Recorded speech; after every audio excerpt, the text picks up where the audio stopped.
Have you ever been lost? No. Never? Okay, yes. Have you ever been lost abroad, like in a different country? Not quite.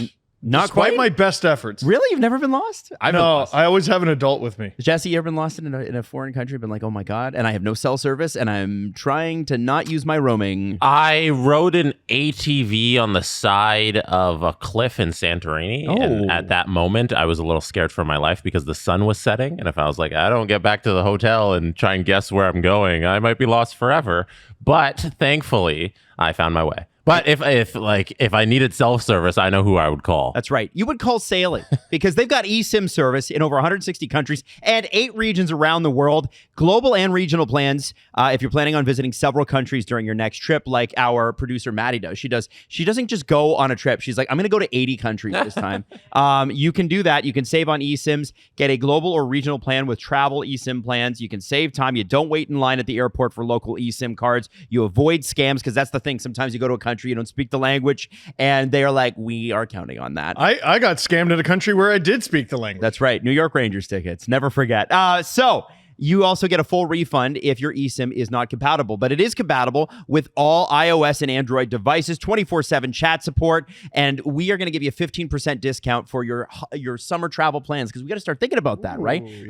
I was at a store yesterday, and they're like, in 8 weeks, it will be the middle of July. I was like, or the end of July. I don't need stores to tell me that. I know. Yeah, what? I know. It was an appointment. It wasn't actually a store. I was getting my haircut, but and they're like, I didn't need to get into it. I didn't need to get into too much detail, but I was like, oh my God. Anyway, get an exclusive 15% off Saley data plans. Use the code DANGLE at checkout. How do you spell it, Steve? DANGLE. STORE.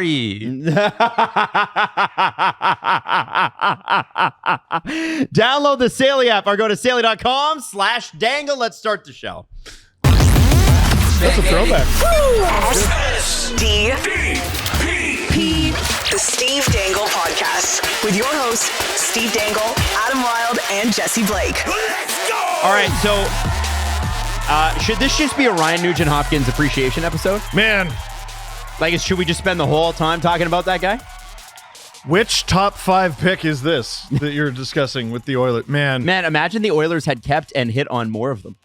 Dude, of all the guys in the Oilers who deserve all of this, it's Ryan Nugent-Hopkins probably at the top. He was there in the before times. In the long ago. Yeah. Who is he the longest tenured Oiler? He's got to be. Has to be. Yeah. We're pulling up some Oilers lineups from when Nuge was first in the league. Oh, go look up his first game. That's what we're doing. That I would like. I don't know if Give me a second here, guys. By the way, just while Steve or Jesse's looking this up, by the way, I think first off, let's get his draft year out of the way. I'm going to say 2009 first overall. 2011. No, 2011. Yeah. 2011. No, okay. 2011. Yeah. All right. 2011. It was a weird. So name 3 people on that team. I'm going to go Ales Hemsky. I'm going to say Andrew Ference. No, I don't think Ference was there with yet. the Bruins, wasn't he? He had just won the cup with the Bruins, so I think he was still there. I'm gonna say Sam Gagner. All right, good call. I have the 19 players that played 18 players that played alongside Ryan Nugent-Hopkins in his first career NHL game. Can we try to name some of them? Yes, where he scored a goal. Oh, he scored his first game. Yeah. Well, Connor McNugent. All right, so list some fellas. All right, so I say Ales Hemsky for sure. That is correct. Okay, good. And there was the other guy who made $5 million. Remember, there was the guy that signed, and then the Calgary Twitter account's like, "What an idiot! This is a terrible." I think that was Hemsky. Oh, who's the other guy though? There was Hemsky and that other guy. I can't remember. What's your goal? There's 18 people who are on the team 18. besides Nuge. Get them all. 18. Get them all. But you gotta have a bar for like when how many incorrects you get. How many strikes? 5. 5 and we're done. That's a lot of strikes. Oh, 5 total. 5 total between the two of us. Okay, yeah. 5 total. Okay, yeah, okay. So 5 and you're done, and we'll try and get all 18. So here's one, and you're not gonna get it. I'm gonna say it. It's Ales Kotelik. Was he there? Ales Kotelik? You know what? Go for it. No, he might have been a Sabre. When was Yakupov drafted? 12. Yakupov was the next year. I'm gonna say Sam Gagner. Sam Gagner is correct. Andrew Cogliano? Andrew Cogliano is not correct. Also, wait, Gagner. I just assumed Gagner. Gagner's not correct either. Oh no! Okay, okay. Oh damn! No, there was. Oh, wow. Horkoff. Oh, Sean Horkoff is correct. You got 2 strikes right now, and you got it's not going well. 2 correct. Not going well. Okay, all right. Marty okay. Marincin. Marty Why would you say Marincin. Marty Marincin. No, that one won't count. Why? I think you got to agree with your partner there. Yeah. That's incorrect. No. And no. Okay, who the hell was the goalie? That's what I'm trying to figure out. I thought you might know that. Dubnyk? I think that's too early for even him. Like I'm because like Devin was there. I can remember this because we were syndicated on Kiss 92.5 on 91.7 The Bounce out there back in the day. And the program director, I said Dubnyk, and she's like, "It's Dubnyk. Make sure if you're doing them." Oh, I know. So, my brain wouldn't wrap. So I think he was on our show. We couldn't do it. 2015 is when he was the goalie. Okay. Who else had they drafted? Taylor Hall must have been on that team. Oh, yeah. Taylor Hall, 2010. Taylor Hall is correct. Jordan Eberle. Eberle is correct. Would Benoit Pouliot have been on that team? Because there was the McYakpoo line, but I wasn't sure if he was there like 3-4 years earlier. This is like I think he might have. Let's try it. You want to try Benoit Pouliot? Let's try it. Benoit Pouliot. Pouliot is incorrect. Oh, no. Have we named a single defenseman? No, because they were all bad. Like, it wasn't those were not great years. That might have. No, I was going to say it might have been Loophole. I'm trying to think of other parts of the Pronger trade.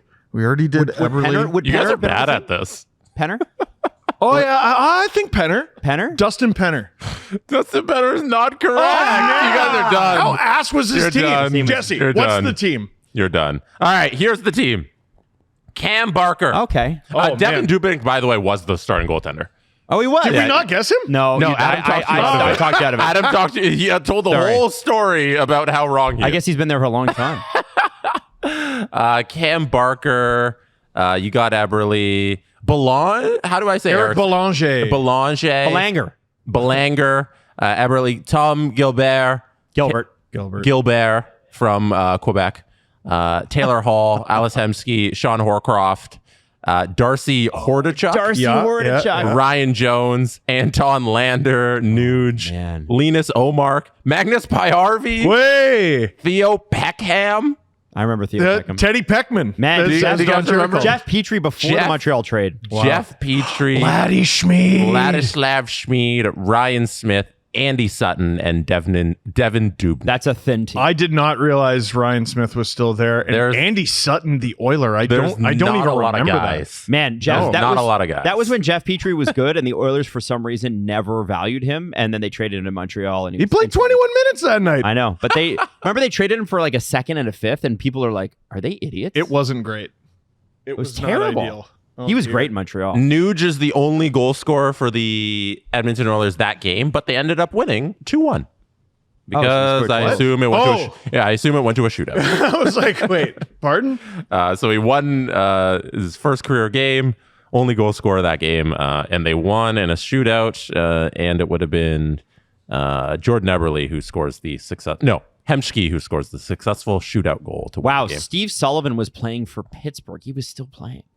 James Neal was playing. Mm-hmm. Wow. The real deal. I can show you the Pittsburgh lineup. Yeah, give it to Whitby's finest. Craig Adams, Matt Cook, Pascal Dupuis, Derek Engeland, Tyler Kennedy, Chris Kunitz, Chris Letang, Mark Letestu, Ben Lovejoy, Steve McIntyre, Paul Martin. Give me this one. Zvanek Mihalik? How do you say that? Zvanek Mihalik. Zvanek Mihalik. Zvanek? James Neal, Matt Niskanen, Richard Park, Jordan Stahl, Steve Sullivan, Joe Vitale, Brent Johnson. Matt Niskanen had a moment.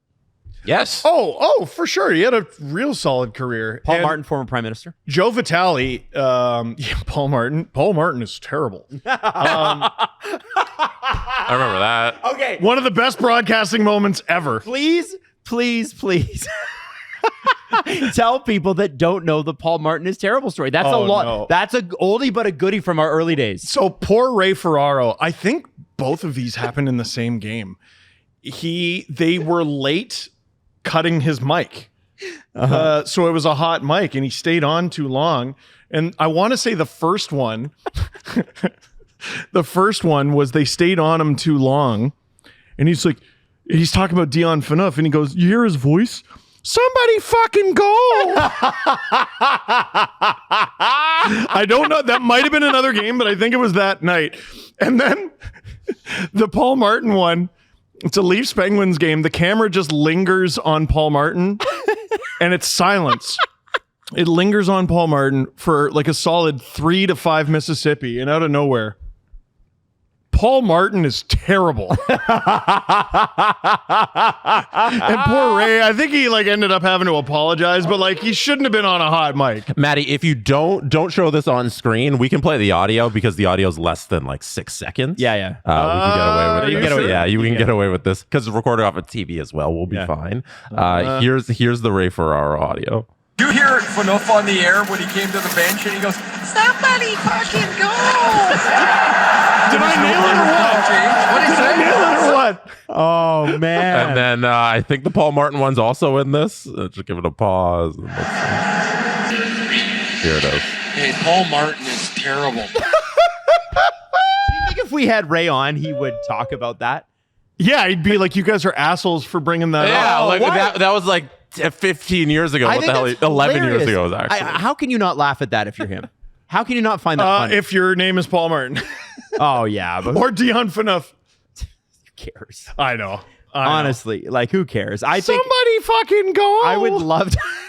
I would love the behind the scenes of that. I would love to know too if management's like, hey, listen, we had a new guy in the truck and we apologize, but please don't say that stuff on mic. And you never know. Dude, You know? like the Hot first micing is the best. first day, and like he doesn't come from this world necessarily. Like this wasn't his background. He was a former player who turned into a broadcaster, Right. Who I think is one of the best in the game, honestly. For years when I was at Sportsnet, I was like, if I could steal one person from TSN, I'd steal Ray. And now they have him. And now yeah, sort of. He's the local guy there, right? For Vancouver. Yeah. Yeah, I hear him on West Coast. Oh, that's podcast. why I never see him anymore. Yeah. There you go. The story was so big at the time, it made the National Post. Oh, man. On February 1st, 2012, no. there's an article titled TSN Analyst Pokes Fun at Dion Phaneuf During Leafs Game. And TSN actually had to issue a statement. They said, to clarify, Ray's inappropriate comment did not go to air on TSN, the network said in an email response on Wednesday. The comment was made during a commercial break as part of a private discussion and inadvertently picked up during an online broadcast. Regardless, there you go. There's what happened. Regardless, Ray takes this matter very seriously and has apologized to Dion Phaneuf and Brian Burke. Both have graciously accepted the apology. And Brian Burke, yeah, I'm sure if either of those guys were ever caught on a hot mic, they'd be in jail. Like, it's Brian Burke on a hot mic is, yeah. Brian Burke on a. That's my dream, I'm by the fully way. aware of what I'm saying into this microphone.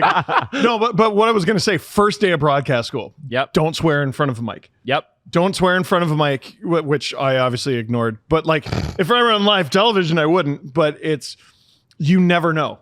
You don't ever know. And these guys put a ton of trust into the people who are not only in the trucks, but have access to the feed. I think I've told this story before, but there was a night where Ron Wilson, when he was head coach of the Leafs, lied about who the starting goalie was Okay. because he thought he was real smart. He pulled a lot of that crap in Toronto. And Pierre Maguire, Yeah. and this never made it to air, but I was like, holy shit, is anyone hearing this?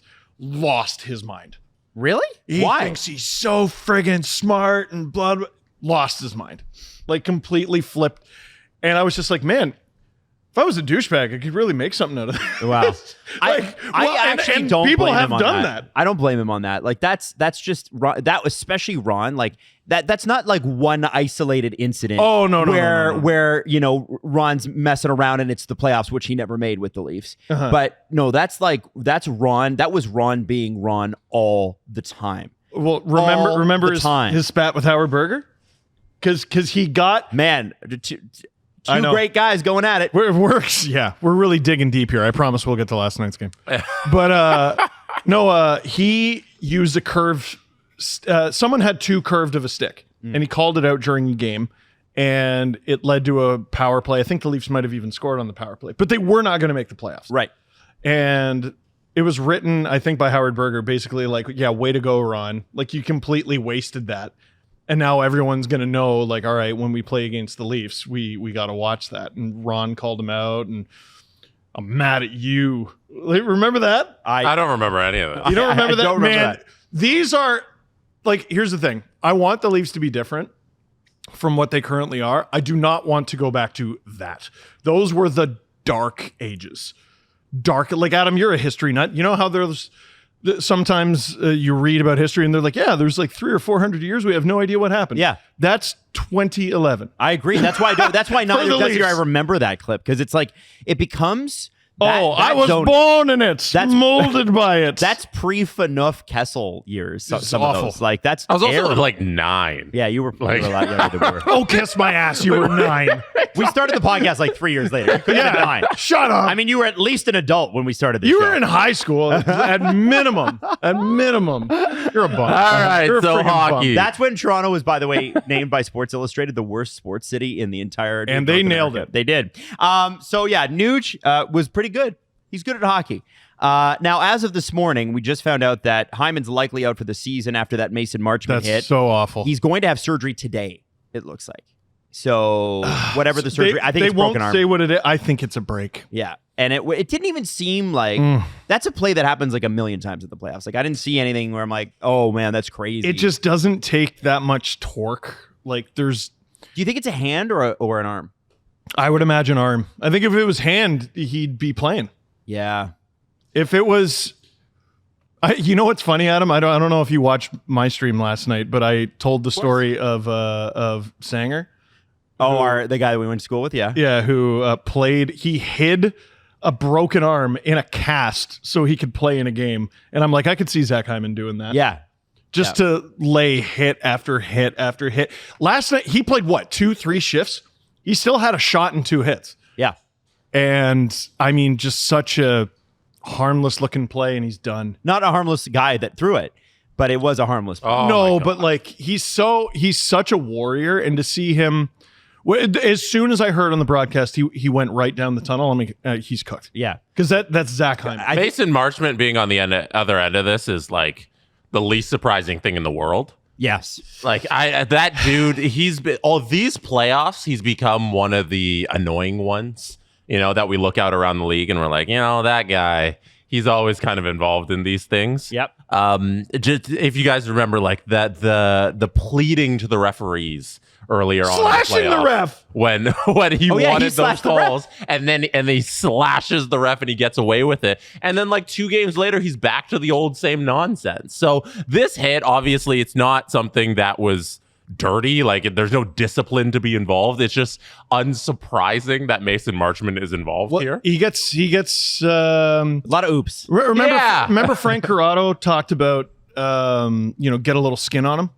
That's him just getting a little skin on Zach Hyman there. Like Yeah. just getting a little piece of him. I mean, Bouchard with that ridiculous slash on Rope Hintz. That's what I was going to hit. He's like, clearly the Oilers think that Hintz was faking it or embellishing. Well, he deserves an Academy Award because he missed a game. And Evan That the Bouchard Stars lost. smacked him right in that same angle. Right in the same spot, two-handed. It was like nearly identical, maybe with less force than Darnell Nurse.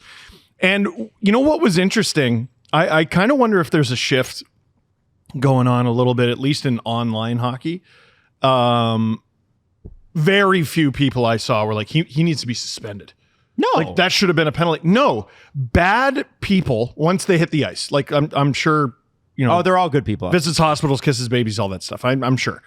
But players on the ice who become bad people when they're on the ice win the Stanley Cup. Beginning, middle, end. Sorry, kids. Sorry to tell you about the Easter Bunny. Sorry to tell you about Santa Claus. Evan Bouchard is still going to get presents. Santa watches hockey too, and he cheers when players do this sort of thing. Guys who do bad things win in the playoffs. Craig Berube, St. Louis Blues, I bring this up all the time, did horrible things en route to winning a Stanley Cup. And I think they sleep like, wee. I don't think they give a damn. The Florida Panthers don't give a damn. Like, the Edmonton Oilers, if they win Game 5 and the Panthers win Game 5, the Oilers are in a collision course, not just for a rematch, but 4 to 7 games with legitimate sociopaths. The Panthers are nuts. They're out of their minds. Like in any other field or profession, they'd be in jail. But they're in hockey, so it's cool. You have to get on their level if you're going to survive. Because you can't you can't not do it. You have to participate. You have to participate. You have to be a willing the Leafs were like, participant. no, we won't. We're better than that. He did punch our goalie in the head. We'll do nothing about it. And look where it got them. Well, and then you have lose. Oliver Ekman-Larsson, who's like, well, I'm going to injure a former teammate just to sort of get us involved in the series. But he was a former Panther. Mm-hmm. Domi, who learned from his dad, is like, all right, I'm going to get a piece of Barkov. None of the guys who have been here forever did anything. I think Bouchard should have been fined. He still might. I think he should still be fined. Like, still I might. feel like it's so far away from the play, and it's clearly an intent to Injure. It's not. I don't think Injure. under the definition. I don't think it's intent to injure. Like, You know what the definition of intent to injure should be? Intent to injure. Yeah, under National Hockey League rules, it's not intent to injure, but they don't have under them. the definition of like the words, it is an intent to hit the guy where he was just injured. It's a ridiculous thing to do when there's 40 TV cameras and 4K watching you. I don't think you should be allowed to do that, and I think there should be the least amount of discipline possible. Just be like, hey guys, this is kind of inappropriate. Just don't do this. This is slightly insane. Here's the Jamie Benn treatment, and here's a fine. It crosses the line because it's so far away from the play. Like, they're just skating to the bench, and you slash a guy. Like, it's very wrong. Two-hand slash away from the play. It should be that every time. Yeah. But There's it's not a league. There We've needs talked to be about some sort of punishment there. I just am reading, by the way, John Shannon. Nobody else is reporting this, but John Shannon has come out and said Hyman broken wrist. Just throwing that out there. And John's usually pretty good on that. So, I don't know. Now I want to talk about that a little bit, Jesse. Steve, do you remember when the Flyers lost to the Chicago Blackhawks in 2010? Yep. And one of the Chicago players, and I forget who, said, "I'm just so glad we beat Chris Pronger." Adam Burish. So what he said something along the lines of like, "I'm so glad we beat him because he's such a dirty. He's player." such an idiot. And I think he said something about getting him back. Like I can't wait to. Or like, I'd love to punch him in the face or something like that. And Pronger, keeping in mind, this is like right after he's lost the Stanley Cup final. Like, he should be devastated. He got asked about it, and he goes, where's that going to happen? The minors? It's a good comeback. And Burris, I mean, he played. He continued to play, and he won a cup, and you'll never be able to take that away from him. But he didn't have a very remarkable career after that. So if you were to pick a player that gets an Adam Burish style rant from the Dallas Stars for the Edmonton Oilers, is it Darnell? Is it Evan Bouchard? Is it somebody else? Darnell Nurse has been genuinely very funny to watch, because after every whistle, he just stands as close as possible to his opponent, looking over them because he's taller than everyone and smiling. Because who's going to punch Darnell Nurse? Nobody. Who wants to die? You're stupid. Yeah. Oh, God, I can't. I mean, listen, Dallas fans, bless you. Carolina fans, bless you. You know what the hockey world wants. Give us what we want. I think the Darnell Nurse thing it's like doubly bad, because Darnell Nurse was not punished enough on the play that injured Hintz, and then Hintz misses a game, and then Bouchard comes and tries to injure him again. Like, we're compounding on a situation where the guy wasn't punished enough. And then the guy who now is hacking at the guy who was just injured and missed a game isn't going to be punished enough. Every year we go through this. Every year we're like, the league needs to come in and save the situation. And do they ever? No. So what you have to, the NHL encourages and promotes vigilante justice on the ice. Mm-hmm. Unless you are Nazem Kadri. In which case, go to jail. Or Michael Bunting. Then you get shoved by a referee off the ice. Yeah. And, or linesman, sorry. And I love their statement after that, which was... Nothing. It's not a league. It's not even sort of a league. It's the greatest hockey players in the world, greatest trophy in the world, is not a league. Mike Kelly, who's a member of the NHL Network, before last game, Stuart Skinner's playoff career... Goals saved above expected versus Dallas, plus 7.7. Versus everyone else, negative 17.4. Oh my God. After last night's game. He's been so good. Goals save above expected versus Dallas, plus 9.7. And versus everyone else, again, still negative 17.4. You could argue he's been the difference. I mean, I think you kind of have to, don't you? It was just dueling power plays. The Oilers had a better one. And how does this happen? guys? How does this keep happening? How does this happen with this guy? I don't know. I think he's a good goaltender. Like, I think he does enough to win games, and I think we've seen that enough through these 2 playoff runs. And he's shaky at first, but when push comes to shove and you need him to show up, he does, and he's able to get to that level. He's also the reason, though, a good part of the reason why Edmonton has gotten out of October the last 2 years, not that this matters, in like last place. Like, oh, dude, like it's kind of crazy, right? Like it's and I would say the same about Binnington. It's like there was something about these guys where it's like, oh, now I'm really great. Like, look at Pacioretty with Toronto. Dude, 37 games, he gets like 13 points, like, and then he plays 13 games in the playoffs, gets 8. The Binnington we saw against Sweden, states in the round robin, and Finland is the same guy who showed up for the gold medal game. Get out of my face. That's impossible. That defies logic. There's no explanation for.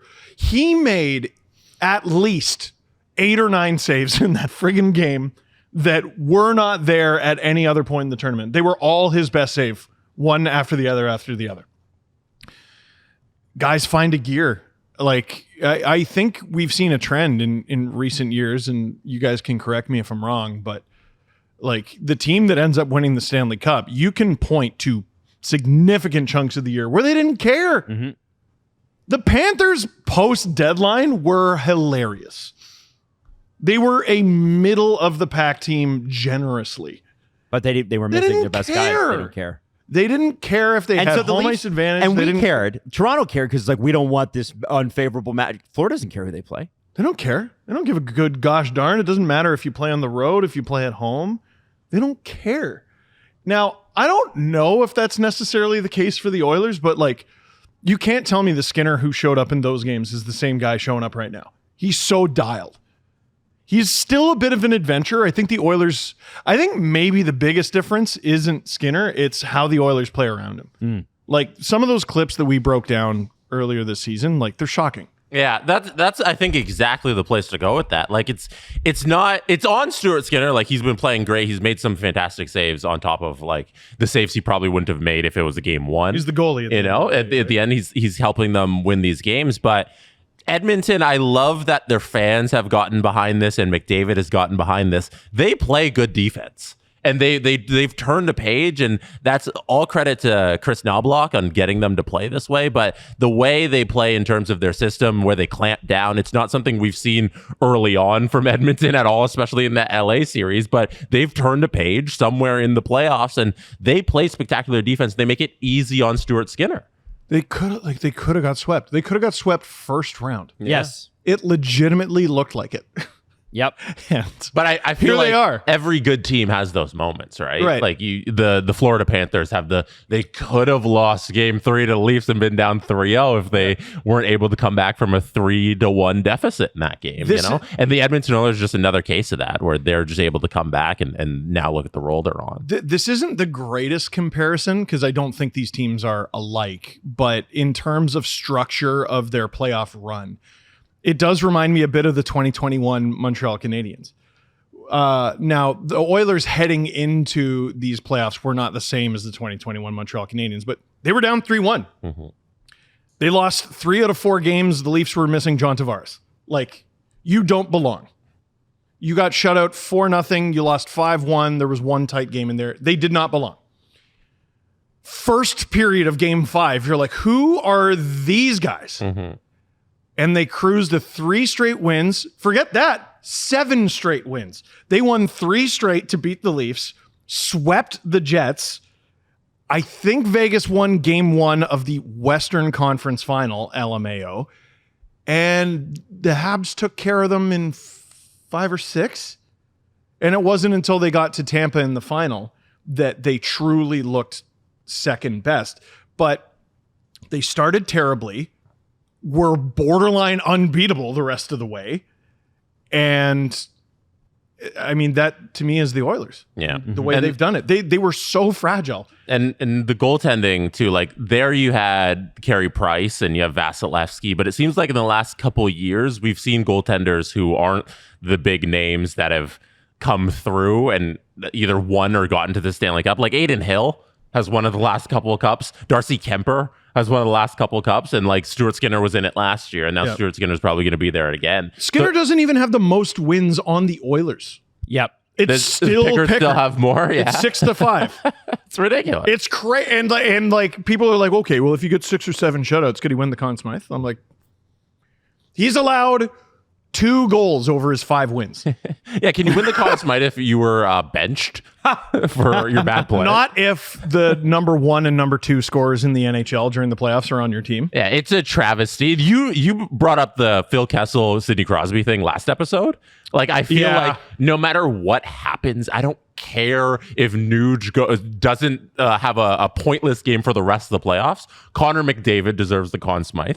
He is he's the driving engine for the team. Kessel needed to beat Crosby by at least 5 points. 100%. And he didn't. And even if Stuart Skinner has a couple more shutouts, No. he can't win it. No. It's Connor McDavid. I would sooner give it to Evan Bouchard than I would Stuart Skinner. I'd give it to Draisaitl first. I mean, If I'm ranking, it's McDavid, Draisaitl. I mean, his opening Bouchard. goal too was just crazy. Yeah, last that night. little give and go. well, like, Just okay, crazy. expected goals. I'd love to know how expected goals treat Leon Draisaitl. I don't expect that goal to go in for every other player in the league who's not Yeah, him. but that area is like it's his and his alone. Yes.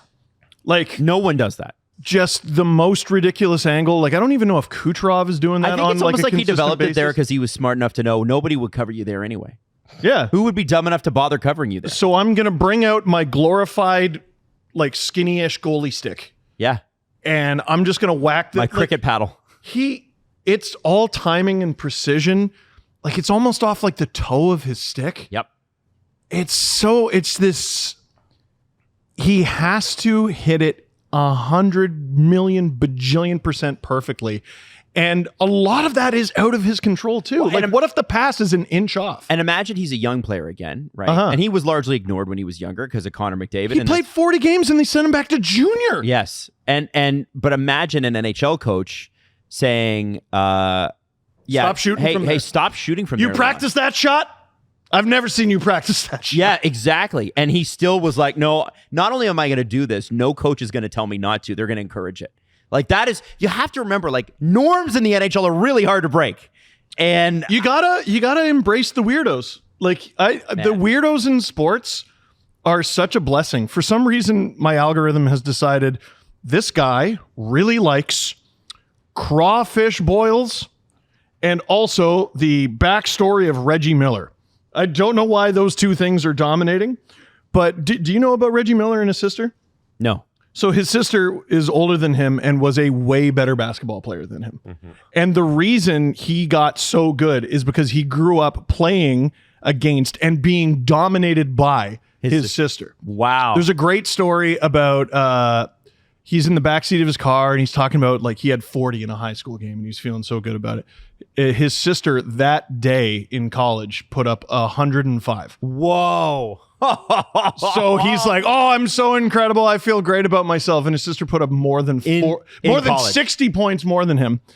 And the reason his shot is so weird, where his wrists like click together, is because he developed it by shooting over her. Because that was the only way he could score.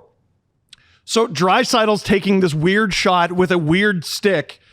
And yeah, there are definitely situations throughout, his time in Germany, throughout the WHL, throughout, working with the Oilers, where people might have been like, "Why are you shooting from there?" Yeah. Oh, I would love there's a question in members of the Oilers media. Ask him, how many times was he told not to do that? And why did he continue? Man. How did he know? I want to, you know what? We should call his WHL coach. Ask him. Be like, did he do that in junior? Well, and like, And why? And did you stop him? it's so fun. Like, it affects generations. Yep.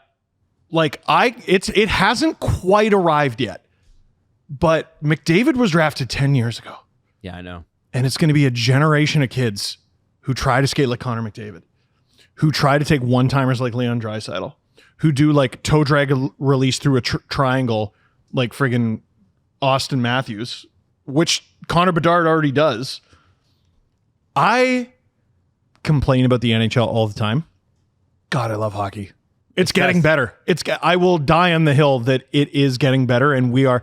I wish we knew we were in the good times while they were here. You're in them. You're in them if you're a hockey fan. This is as someone who grew up on hockey of the 90s, you are in a golden age. Take it from me. And Leon Draisaitl and that ridiculous skill set of his is evidence of that. Growing up on Cheryl Miller and Reggie Miller. Cheryl, thank you. Cheryl, because you would hear that story all the time on the TNT broadcast because she also worked as a sideline reporter on TNT. Oh, cool. During, I think, the late stages of his playing career, she was also calling those the that sideline must have been games. Exhausting. And it was like Reggie wasn't good tonight. It was the go-to story every time. Is like that's how he learned basketball is from the sideline report. And she was also in I think it was NBA 2K13. She was like the sideline reporter in the game for the broadcast. You know, have the third person. Yeah, for the unlockable 99 overall, probably. yeah. So she was in that game too. So you'd always hear the Reggie Miller's sister.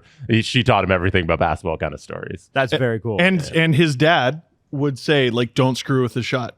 Everyone tried to fix his shot. Now, I'm not saying Leon Draisaitl has that, but he shoots from unorthodox parts of the ice with an unorthodox stick, unorthodox release. Like, God, he's so fun to watch. But I do want to say, and this is, streaming the games and watching them so thoroughly, what's different about the Oilers that I've seen in the past is this is not Connor McDavid, Leon Draisaitl, and their band of merry men. Like, even though they're leading the league in scoring, I think they're tied now. Yeah, they're 1-2. Right? Hilarious. I think they're 1-1. Because I think they have 22 apiece after Draisaitl's goal. No, it's 24-23. Oh, okay. So they both had multi-point games. Hilarious. Yeah. The depth, like Evander Kane could have had 2 or 3 goals easily. Corey Perry with his 6th of the playoffs. He's 40. I got a crazy stat for you. Corey Perry. This stat is mind-blowing. The playoff games since 2000. Go for it. So the Sharks organization, 204. Who played a shitload of playoffs and went to a Stanley Cup final. Yes. The Bruins organization went to a couple Stanley Cup finals. They've played 208. 3. Yeah, 3. You're right, 3. The Lightning went 3 in a row. They went to, I think, and also 5 finals since 2000. And they played 218. Penguins have been to 3 or 4 finals. 4. And they've played 219. Corey Perry, 230 games. That's unbelievable. So over 10 games more than arguably the best 4 teams of the last 25 years. Like, I think we've had the discussion, like, is Corey Perry a Hall of Famer?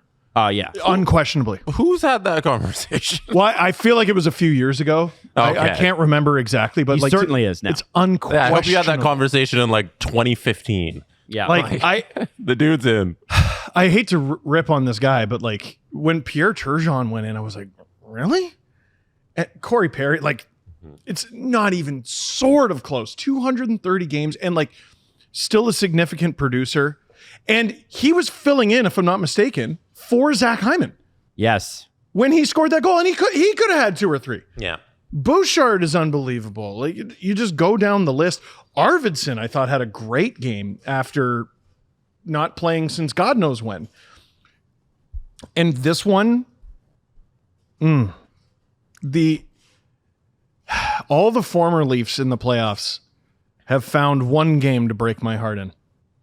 And I think last night was finally Kasperi Kapanen's.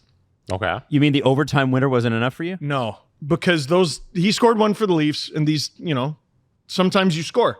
Simone Benoit had one for the Leafs, right? It's not the goals. He's hitting everything that moves. And I remember saying, and this was right before COVID, Kasperi, you're struggling to keep your spot in this lineup. You're struggling to elevate yourself. Nazem Kadri was traded this offseason. And the role of resident asshole on this team is vacant. Take it. And he had a game against Pittsburgh right before COVID where he had a breakaway goal. He had a big hit and he fought Jared McCann. And I was like, asshole Kapanen has arrived. The next game was David Ayres. Oh, no. The next game was David Ayres. The season shut down. And the Leafs moved off him. Everyone moved off him. He wasn't a useful player. Didn't work out in St. Louis. Didn't work out. He was barely working out in Edmonton. Did he go back to Pittsburgh too? I think he did. Yeah. I can't remember exactly. But he barely worked out in Edmonton. They throw him in. He scores an OT winner, and now he's hitting everything that moves. Sometimes it just takes you a while to figure it out. This is what he has to do to stay in the league. Forget staying in the league. He's downright effective. And he still has that crazy speed that you have to be careful of. Yeah, and he can handle a puck too. He can. He's His decision making in Toronto was terrible. And his feet are still faster than his hands. Yes, constantly would dead zone pucks. Like would bring it into the offensive zone and then nothing would happen. If you're going to dead zone pucks, you might as well hit someone. Yes. And yeah. That's what he's doing now. He's breaking my heart, but he's finally found it. Jesse, are you looking up something here? No. No? Okay, I thought you had. I wasn't sure because I wanted to talk about this. Okay. First game of this series, 6-3. Okay. For Dallas. Yes. And since then, not a lot of goal scoring for Dallas. Okay. 0 goals and then 1 goal and then 1 goal. So 2 goals since game 1. They had 1 goal heading into the third period, and then they rattled off 3 straight power play goals. And I'm looking at this. Yeah, because this series could be over. Edmonton probably could have won game 1 as well. Oh, yeah. And I'm looking at Dallas's just regular season stats. And I know that's a different season, but I still think it bears repeating. Yeah. That 10 guys on this Dallas team, 10 had over 40 points this year. 10 people. Okay. In terms of goals, you had 8 people had 20 or more. Holy shit. And they can't score. 8 is a lot. Leafs had 6? 6. Wow. 8 is a lot. And they can't score. Why can't they score? Steve, you did a lot of waxing poetic on the Edmonton Oilers, but last night was 0 even strength goals. And what it came down to is Edmonton executed on the power play. And Dallas, I think it's just come down to their power play has gone Arctic frozen cold. They did get one. They're 1 for 8 on the power play over those 3 games where they lost. They're 1 for 8. And like you said, that first game, they were 3 for 4. And Dallas feasted on the power play against Winnipeg. That series was won on the power play by Dallas. And during this series and this little 3-game stretch here, they've gone completely cold and they've looked miserable on the power play. They had a couple chances, but it hasn't been the Dallas power play. And if that was just a little better, this thing is completely different. Can you bring up the penalty summary? Of last night's game? Yeah, just because I forget exactly who they were. But Dallas, 2 of their penalties were so dumb and so avoidable. It was Klingberg takes that holding against Duchesne, Ben tripping against Klingberg. 200 feet away from his net is a horrible penalty from the captain. But that's what happens when you employ Jamie Benn. Yeah. He's going to do something stupid that gets you in trouble. Whether it's cross-checking a guy in the head who's laying on the ice, and then he's going to get suspended for a game, or it's tripping 200 feet away from the play. I mentioned him as a potential offseason target in a video hours before that game, and Jamie said, "Here you go, stupid. Here's 2025 me." Yes, idiot, Steve. But if you got a team of guys that do it, like the Panthers do, it's fine. It's fine. You just you gotta stock the team with more than it can't just be Jamie. Yes. And the one thing I'll say for Dallas is they don't really do that. They're not. Well, they got Mason Marchment. Who had number 2? I mean, who had this Mason Marchment who had interference against Adam Henrique. And again, it was very similar to the pick that was called on Perry that Edmonton fans didn't like, but they're basically identical, and they called them both. Yes. That was miles from his own net, and 2 offensive zone penalties that led to power play goals against. There's the game right there because you only got 1 goal. That's exactly it. You can't allow Edmonton the opportunity right now to go on the power play. They look amazing. The first goal, we've already referenced it, that give and go by Draisaitl was spectacular. And then you're allowing Corey Perry to do what he does best, and that's get in front of the net and do a little tip drill. So drill. They almost look more impressive on the power plays where they don't score. Because it lasts longer. It's on Dallas here. They're losing the special teams battle, and it's sinking them. It's crazy. Now they go home. I don't know though. I don't know. I can see them winning. I can see them winning Game 5. I can. Like I wouldn't Totally. be shocked by that. And, but, and like, there's no Hyman. Like that's a very big loss. but the thing is that this is a Leafs thing. It's like, oh man, let's get mad at the goalie, and meanwhile the Leafs have scored a goal. Right? You gotta score goals. Well, losing is a team effort. Yes. And they're is not scoring scoring, and Ottinger hasn't been sharp. He made a few good saves in this one. And But it also could be, and you said this earlier in the playoffs, like, okay, so what's your plan? What's your plan? And when you shut down Connor and Leon, it's like, what's your plan after that? Because you got other people. The Oilers are able to create things with just overwhelming rush speed. The Stars are not able to do that against the Oilers. They've had no luck. I keep thinking every time I watch the Oilers in these playoffs, can you imagine the change in Adam Henrique's life in the last 18 months? He goes from just a bottom-dwelling, depressed, I'm not saying the Ducks are anymore, but they were depressing for a good half decade. They knew. You don't gotta. No, Ducks fans get on me about that. They're like, well, I'm like, actually, during the Dallas Eakins era, you guys were terrible. They're not used to being bad. They're not used to being bad 100%. They've been good for a very long time. They were bad awful. for 5 years. They were awful. And by the way, they got a good goaltending thing. And no disrespect to Dallas Eakins, I'm not trying to say, but like they were intentionally What was trying he to be supposed to bad, do? and they were brutal. Yeah. And you know, oh man, Cam Fowler doesn't know how to play defense anymore. Goes to St. Louis, leads them in scoring.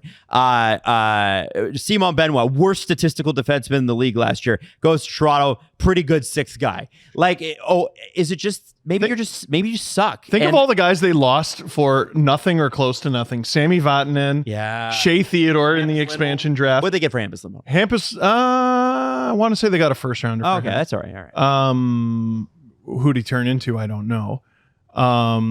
Like Sam Steele, how did Sam Steele? Wasn't he a Ducks guy? He was a Leaf draft pick that was. Yeah, I know he's not a Duck, or he's not a defenseman.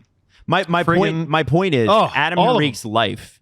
He's gone from playing on that franchise that was a couple of years ago in just a heap of nothing, and now he's playing in this. He's going to probably play for the Stanley Cup again this year. You can be fun bad, which is what the Sharks were this past year. They're fun bad. Or you can be hockey looks like agony for you bad. Yeah, I don't want to show up at the rink bad. Ducks were that for at least 2 years. Yep. They were brutal, and here he is, man. Yeah. Here he is. They're getting effort from everybody. Like Matthias Janmark. It's like it's funny. He's a fourth liner. Like he's a really effective fourth, third-ish liner. And I was like, wait a sec. Wasn't he like a first round? Like, didn't someone pay a first round pick for him like 3 or 4 years ago? And they just have this crazy depth.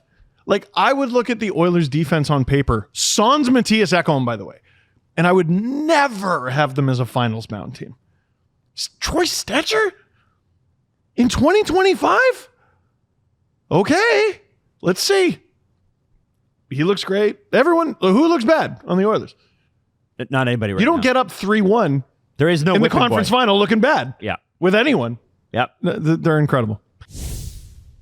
Today is Red Shirt Day, except for Steve. I forgot. May 28th. No, you're not wearing a red shirt, Adam. This is red. No, it's not. This is very clearly red. No, it's not. This is the reddest shirt I have. This is red. What is it? What is maroon? What is if not wrong red? with you?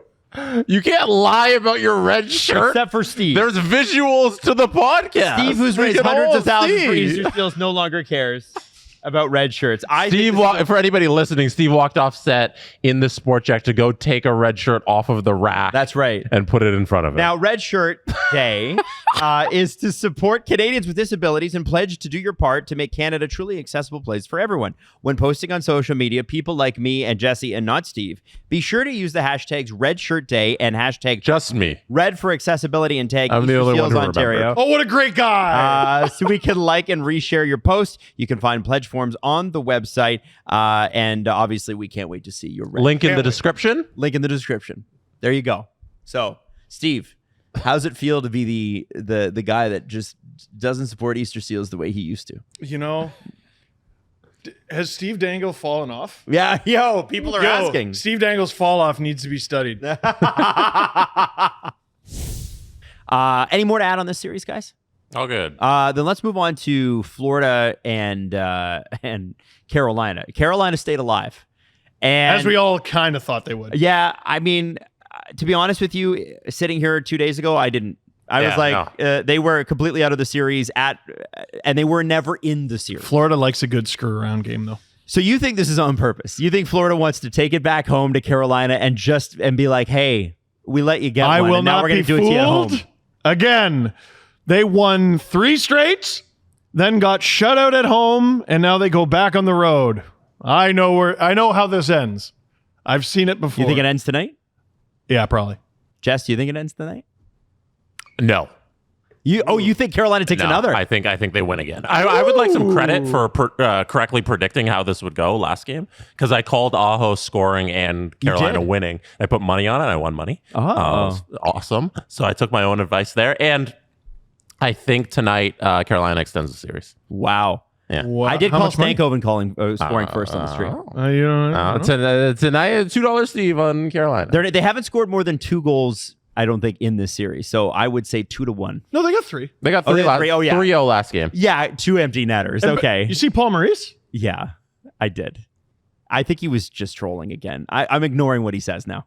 What? I'm done with the second goal. The gap was terrible. Gap No, stunk. he was making fun of the empty net. Yeah, that's what I mean. Yeah. I think he's trolling. I'm like, okay. It's not trolling. He's making a joke. Yeah. Like, I don't think that's trolling. That's how, well, okay. Because they asked him joke, trolling, I don't know. However you want to define it. Oh, no. I was just saying they asked him about, like, he was saying Bobrovsky. It was he didn't like how he let in the last 2 goals because it's empty net. I thought it was a funny joke. It is. And Has he always been like this? No. And by the way, like, when he was in Toronto, the people who were in the organization at the time thought the spotlight was too big for him here. And he has clearly matured and grown. It's been 15, 20 years. And I look at it and I go, was Paul Maurice the problem, or was the Leafs organization, which was terrible at the time, the problem? No. Probably the Leafs. We're doing this. What are you doing? We're doing this. I'm bringing it up. Here it is. Paul Maurice, this is the team that got him fired in Toronto. Uh-huh. He had 3 goalies play for him that year. Oh, God. Vesa Toskala played 66 games. Like he's Patrick Waugh. Like he's Marty Brodeur. Somehow had a winning record, 33, 25, and 6, 904 save percentage. This is when guys were getting like 925s. Yep. Scott Clemenson played 3 games. He had an 839. And Andrew Raycroft was 2-9-5 with an utterly unusable 8-7. I remember him being very pissed off when they got Vesa Toskala, because he was like, I just set the regular season winning record for the Leafs, and you're going to get another goalie. Oh, cool. Okay, well, let's go back and look at that. I think they made the right call. Let's go back and look at that. He was 37, 25, and 9. So, yeah, you won 37 games. You were barely over 500. And you were friggin' an 894. In that era. He was in a non-scoring era. Brutal. Yeah. Brutal. No, supposedly, I don't have it in front of me, obviously, but those Paul Maurice Leaf teams were right around when they started to keep like the earliest forms of advanced stats. And his Leafs, if I remember correctly, had good ones. They had good numbers. Their goaltending was hot ass. So bad. And then he went to Winnipeg and had Connor Hellebuck. I talked about this years ago. It was when Andrew Berkshire and I did some stuff for Sportsnet. We looked at Paul Maurice's whole career, which was a long sample size at the time, and we were like, is he a bad coach, or does he just get bad goalies? And at that point, he didn't have Hellebuck. He had Andre Pavlik. Yeah, and later, like very shortly after we wrote that article, he gets Connor Hellebuck and Sergei Bobrovsky and wins a cup. Oh, weird. Yeah, it's crazy. Weird how that works. So, Jess, if Carolina's going to win tonight, I don't know how they do it, but if they are going to win tonight, like, okay. Watching that game, I don't know if you guys feel the same way. I felt like Florida had an off game. I didn't think Carolina did much differently than they had in the previous few games. And I'm not trying to take credit away from them, but I felt like Florida was a little too relaxed coming in and they never got it going. I don't think it was Carolina was outstanding and they did great work. They had 1 goal on the goalie. It's right? One team absolutely fighting for their lives, and the Panthers. If that's them fighting for their lives, then I don't know how it gets past tonight. So that's why I'm asking. Jesse's like, well, I think they extend the series. Okay. So how would they do it? I saw in the first 2 periods of that game, Carolina play a little bit more Carolina hockey than we've seen in the playoffs. And the first 2 rounds against New Jersey and Washington, like they played their type of hockey and they played it consistently for 10 games. And then coming up against Florida, they lost it completely. And those first 2 periods reminded me of what they did in the first 2 rounds. They got a whole bunch of low and high quality shots on goal. They won the shot count and they played solid defense, and that's all they want to do each time out on the ice. And it hasn't worked against this team in 3 games. And last game, with a sense of desperation, they were able to do it, and they limited the shot counter on the other end for Florida. And things opened up in the third when Florida started to press, and they got a couple more on there. But at that point, Carolina was at a point in the game where they could shut things down and play defense, and it's difficult to do because if you get an unlucky bounce, you're screwed. But they were able to grit through to the end where they can get the empty net and get that goal and get that win. And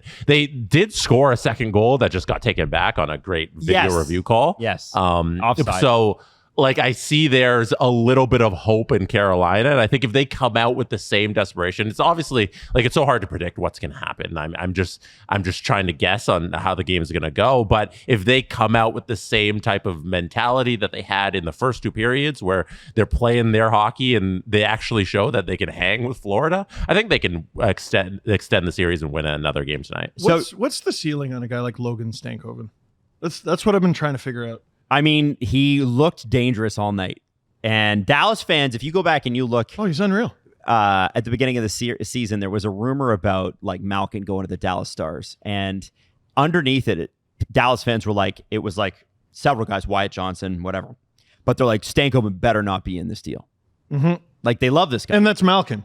Yeah. But that's Stanko. It's like us being unreasonable about Nyes. And they have 2 guys. Yeah, 100%. They have 2 guys who are like 5'8", Jackson Blake and Logan Stankoven. And they have been the most dangerous guys in this series. It's a flag when you play like it.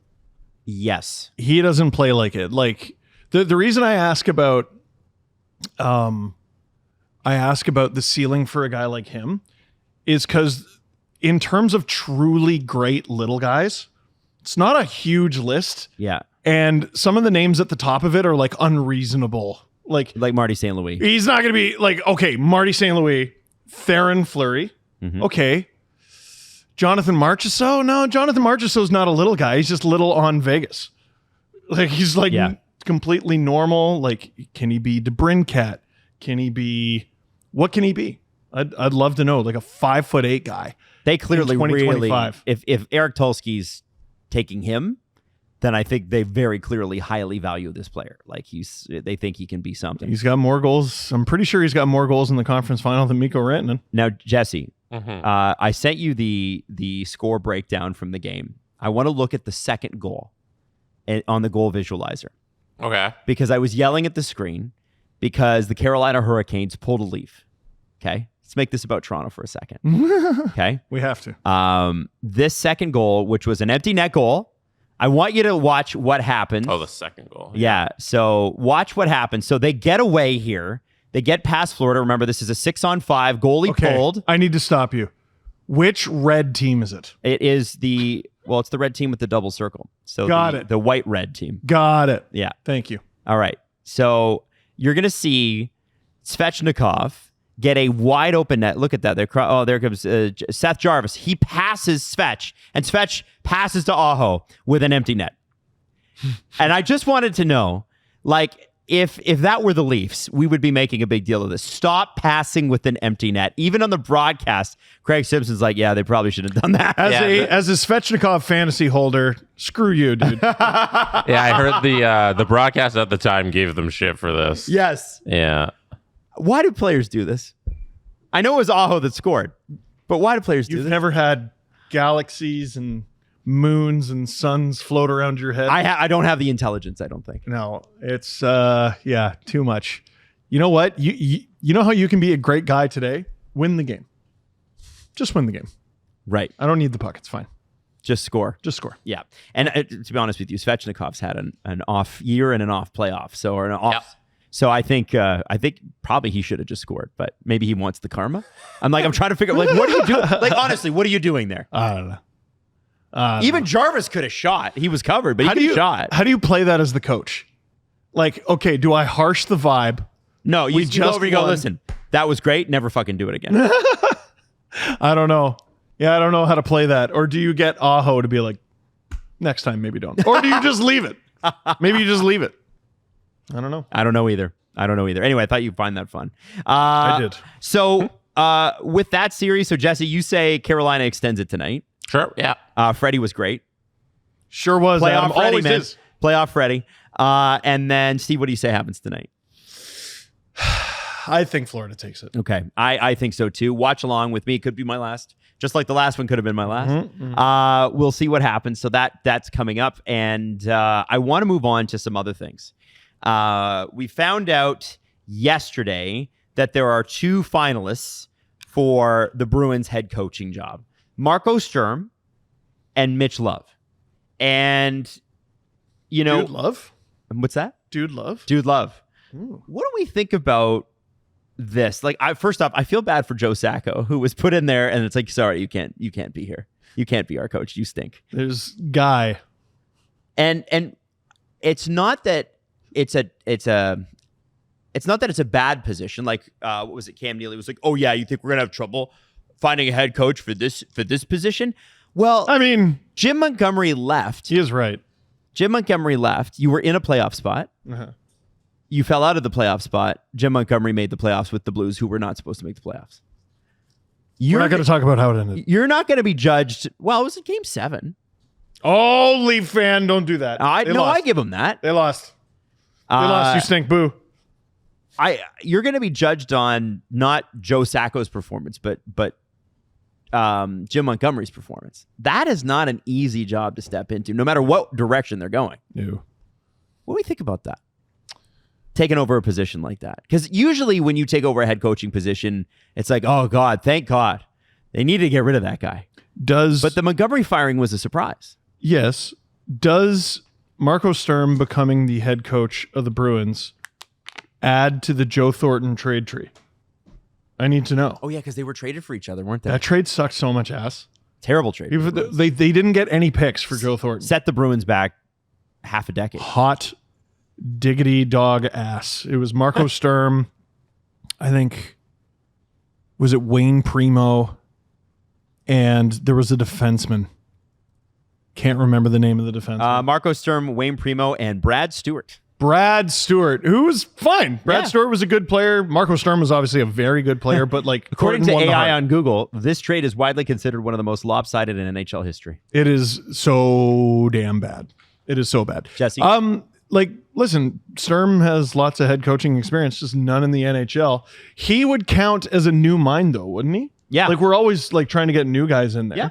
And he's in his 40s. Yeah. Mitch Love, sort of similar. What were Yeah, no, they've got similar backgrounds in terms of NHL coaching experience because Sturm was assistant coach in LA for a number of years and then head coach of the Ontario Reign, and Mitch Love's assistant coach in the Capitals. So you're going with 2 guys who have no head coaching experience. Like I find that the most interesting part. Yeah. Yes. I find that the most interesting part of the 2 candidates that they've come down to, because you'd think in Boston they want the old crusty man.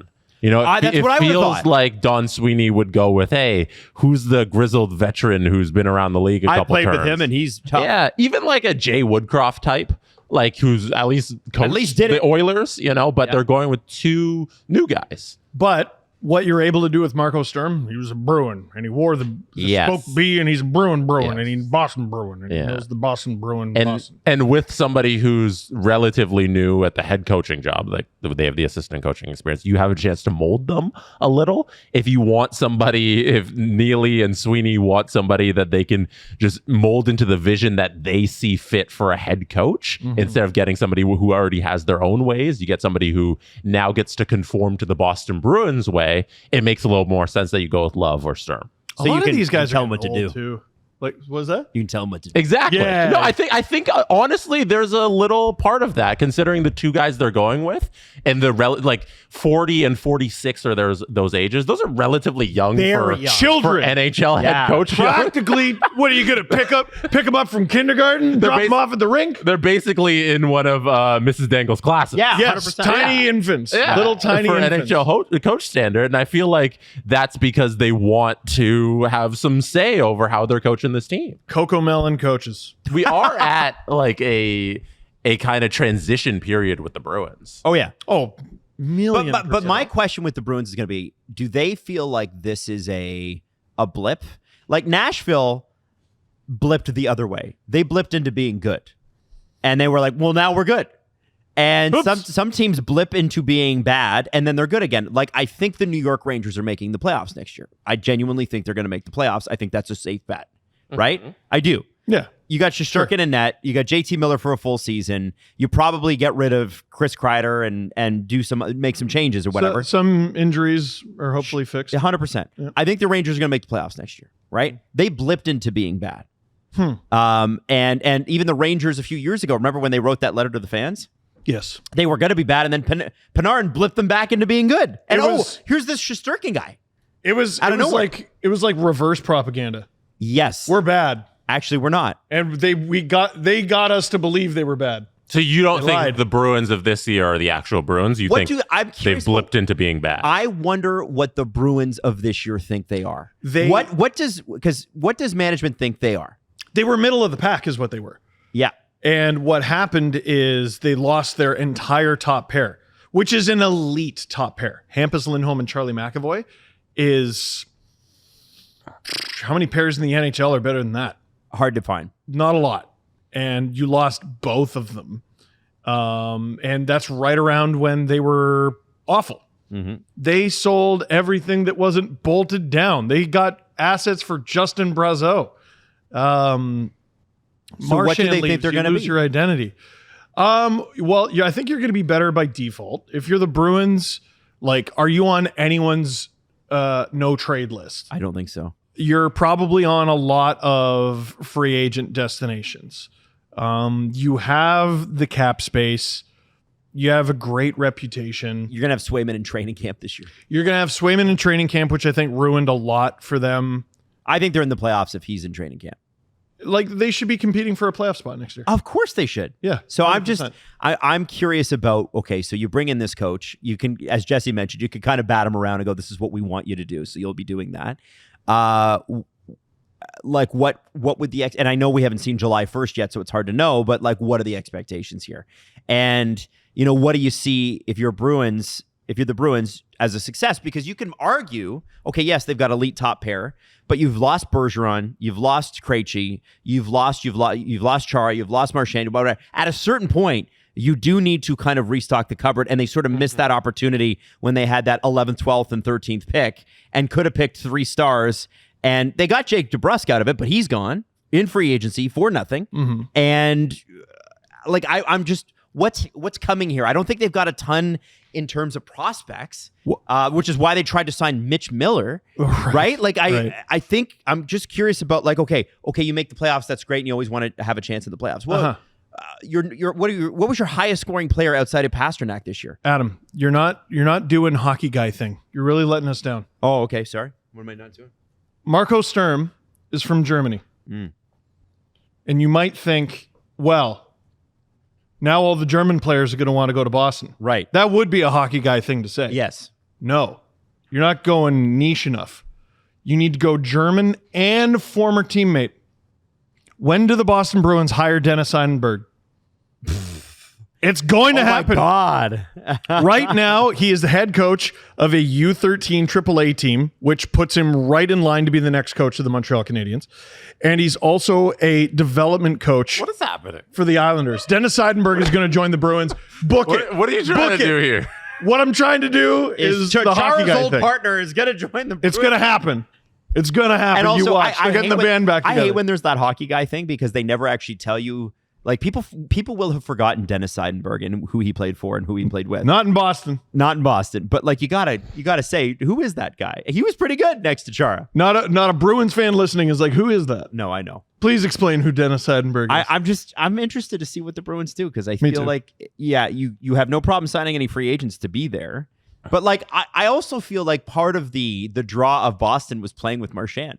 Like it seems that, as weird as that is to Pasta's say, okay. like he was Pasta's great, but what I'm saying is like For the locker room thing, I know what Adam's talking Totally, about. Like the culture of Marchand is like a gravitational pull that just wraps around him, and you see the guys in Florida talking about it. Like he's been there for a couple of months, and Paul Maurice just every press conference is a love fest about Brad Marchand, and being on the Bruins, Sickening, isn't it? there was that dynamic. And then when he became captain, it's even cooler because then he's actually the guy. And now that he's gone, I think there's a little Bruins-ness that left with Marchand. No Bergeron, no Chara. Like it's been a big culture. It's a reset new there. era. Yeah. If I assume he does not want to play there, but if Mitch Marner wanted to play in Boston, he would fit well in their lineup. he would. What? Why wouldn't he want to play there? Do you think? A little bit of there's a lot of media in Boston. Yes. But looking at what I'm they sure need, the Bruins reached out. He needs to have another right winger on his team who makes over $11 million. It's like it's baked into the pie. That would literally be the same thing. Winning strategy. Here we go. but looking at their team between Pasta and Kastelik, Marner would go perfectly right in there. He sure would. Did you just Pasta and Kastelik? Yeah. I don't think those two have ever been spoken about together. They're teammates. They have a. What are you talking about? excuse me, Right never They're heard not the same as what I'm talking Never about. heard of Pastelik? Obviously. Pastelik.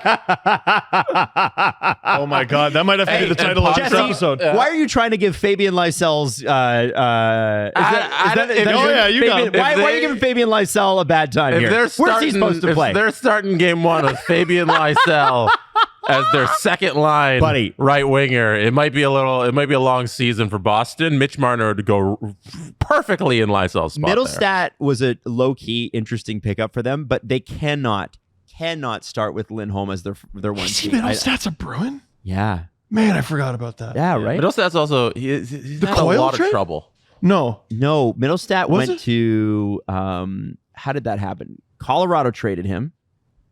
To Boston?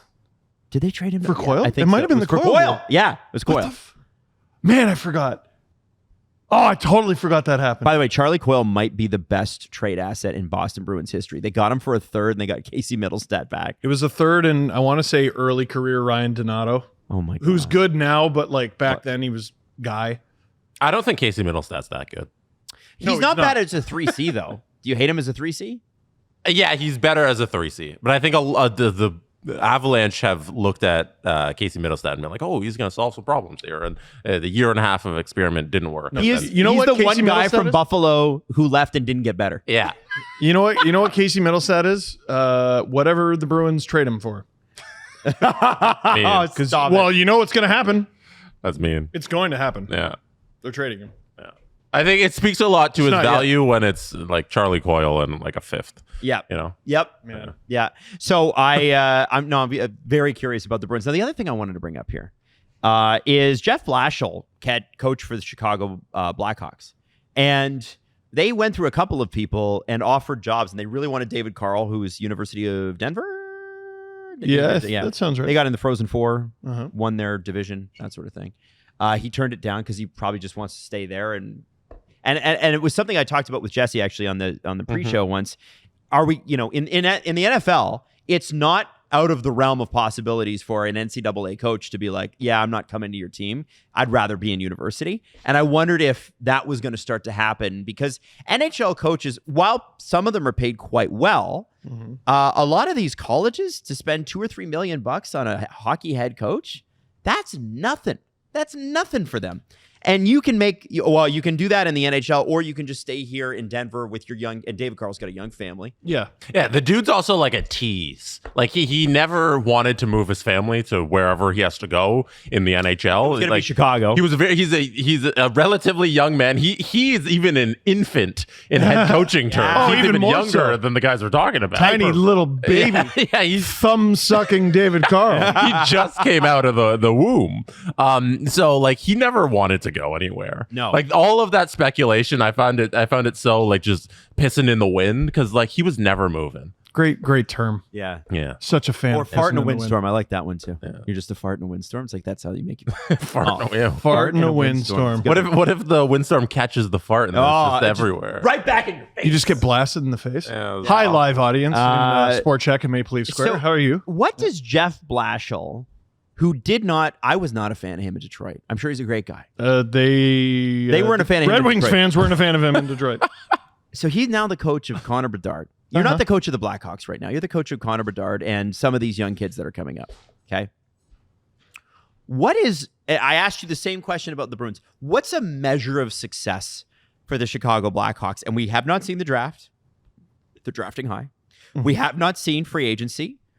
We know that they're interested in just about anybody because they've got enough cap space for just about anybody, probably in the next 2-3 years. What are we looking for here? When he had his introductory press conference, I was surprised they didn't accidentally give him the one that they have reserved for Connor McKenna. You know that's Give him the goal. the McKenna jersey. It's the goal of next season. No, you have listen. Gavin McKenna, by the way. What did I say? Connor. But that's Connor. They're all Connor. Yeah. Gavin McKenna. Connor was a good guess. It let's was. be Yeah, honest. it's fair. Gavin McKenna, who I talked about in WHL Plays of the Year, which is on the SDPN YouTube channel, which you're watching right now. I think it's individual success. Like you got to get a few more wins for sure. You got to be a more competitive team. You got to play hockey that looks like it has joy in it. Get Connor 40. Get Bedard 40. Goals. Yes. Can we do that? Or is it 40% in the faceoff dot? Or that. Oh, man, what an improvement, Adam. Can you improve him as a number one center in this league? Can you put him with wingers that have more than 6 goals about 60% of the way through the season? Can you get him 80 points? Can you get him 90 points? Can he flirt with 100 points? Can you turn Bedard into the star that he is? He is this player, but no one can do it alone in this league. Connor Bedard. Oh. Yeah, there you go. That sounds too much like bastard. Yeah, I was just going to say. maybe that's the play on words. Maybe that's what he turns him into is Connor Bastard, and he's the number one pest in the league. Yeah. Oh, that's what they want. Yeah. The number one overall pick to be a pest. Yeah. Yeah, Move that's over sure. Matthew Tkachuk and Brad Marchand. Here comes Connor Bastard. I think there's a lot of case to be made for Blashill coming in and doing a good job in Chicago because usually your second time as a head coach goes so much better than your first time. And like I look at that Detroit roster from when he was there. Oh, they were bad. It was like 2010 to what, like 20. No, it wasn't. No, it's after maybe 2014. I don't know the years, but like that middle era of when Blashill was head coach, like those weren't good teams in retrospect. They never made the playoffs, and I don't think a lot of that's on Blashill. And with this Blackhawks team, like Davidson's been trying, but I don't think he's built a great roster yet. Hopefully, they make a whole bunch of moves this offseason to kind of fix what they got going. But I think like if eventually they get a better roster, Blashill can kind of finally be judged on what kind of coach he is because he hasn't been given a good roster yet. And he's been given a worse one. Yes. Yeah. Let me ask you a question of Red Wings fans because this might help with Blackhawks fans and their evaluation of this team. I know you guys love each And it other. was 15 to 22. He coached the Red Wings. Oh, not own. Yeah. Not a great era. Yeah, not great. The Blashhawks? The Blashhawks. See, that's better than Bastard. But I'm keeping it in my back pocket. With a team that is not good enough to make the playoffs, but still not completely basement worthy. The Islanders. Like And you can still win the draft. like the Blashill Red Wings, I would say. Mm-hmm. With a team like that, I think coaching decisions get scrutinized so much harder because fan bases, and I include myself in this, delude themselves into thinking if only the coach made these decisions that I want, they'd be great. They'd be good. They'd be adequate. They'd make the playoffs. And I'm here to tell you, if Blashill did everything you wanted in Detroit, they still would have been bad. 100%. 100%. They still would have been mid. Maybe they make the playoffs once and get killed in 5. Like maybe you squeak in a couple different lineup changes or whatever, but like what Yzerman built from like when he's been around to now hasn't been the greatest collection of dudes, and especially like in net, like they've never had a consistent goaltending for Blashill for all of those years. There are certain GMs that just don't get the net. Yeah, and we will build Chris Osgood in the aggregate. Yeah, well, that was the point. Is that like Chris Osgood wasn't even the best option for his time. No, like they were like upset when Mike Vernon retired. Like that was not a good. Mike situation. Vernon was great. He was excellent. Also, just a great guy. Just an A+ person. I don't know anything about him. Just a very friendly, happy guy. And he was one of the last great short goalies. You know, they were fun. They were fun. They were fun. And you missed out. I'm going to be unk about that. Short goalies were hilarious. Short goalies were great. Darren Pang. Darren Pang, hilarious. Going on Toronto radio saying the Leafs should trade Nylander. Did you see that? Oh, I sure did. Also, I was not old enough to watch Darren Pang play a single game. No, in the NHL. I just wonder with Blashill. Okay, so the goal is get Connor Hunter. Like. That's cool, but like if the job is to get McKenna, right?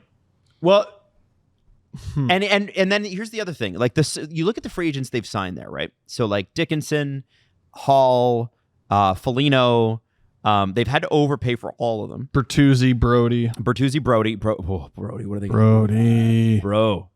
D.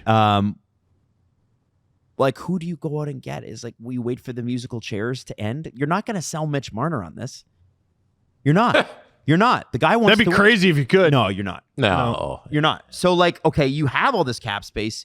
But I remember that with the Leafs. Like, oh, man, they'll have all this cap space to sign Brad Richards. And Brad Richards is like, why the hell would I go there? I'm going to New York. Thanks. Is there a let's get silly. Is there a Tyler Bertuzzi trade there? With the Leafs? Yeah. I'd love Tyler Bertuzzi. Why not? I friggin' love him. Why not? He does nothing for the Blackhawks. Yeah. On account of probably. What are you doing? Hey, retain, please. And you retain and you get Kampf back. Oh, yeah. I'm cooking with gas, aren't I? All right. We'll figure it out. Yeah. There needs to be other pieces. I love Tyler Bertuzzi. Needs to be other pieces. He was great. He wanted to stay too. He didn't want to come here. He came here and then he's like, I'd like to stay. That's a guy you keep. And you lost him because you have no cap space. Yep. Guess what the Leafs have for the first time ever? $1 bazillion. $1 bajillion gazillion dollars. Yep. Interesting. Probably better than some of the options you have out there. 100%. And I think he'd be a lot more valuable to a guy like riding shotgun with Austin Matthews than he will be. Like, imagine Nyes, Bertuzzi, Matthews. Well, the Leafs, he can play be. both wings if I'm not mistaken, but like the Leafs left side is just so mediocre.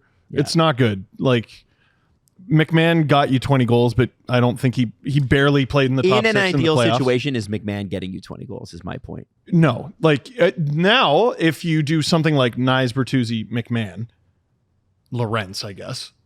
Don't mind that. That's okay. Yeah, but you have to, that contract's expensive. You do have to do something. Yeah, like but it's fun. Okay, another one I want to talk to you The best part of the Blackhawks roster is that they have year 13 of Shea Weber's 14-year deal. That's crazy. Signed I with did not know that. The Philadelphia Flyers. They have year 13 and 14 of that deal? Yeah. I don't even Where did it go? that. I thought it went to Vegas for a bit. Didn't it go to Arizona for a bit? Yeah, it was with the Coyotes. Yeah. And then... you should do a trade tree on Shea Weber's contract. Jeez. The total value that Weber was traded for. Oh. And how much actual 100%. dollars it cost? Yes. Like $5. What are the assets that went one way or the other? Like, that's crazy. So Harman Dial from The Athletic put together, he does a lot of these listicle things, and I actually really like them.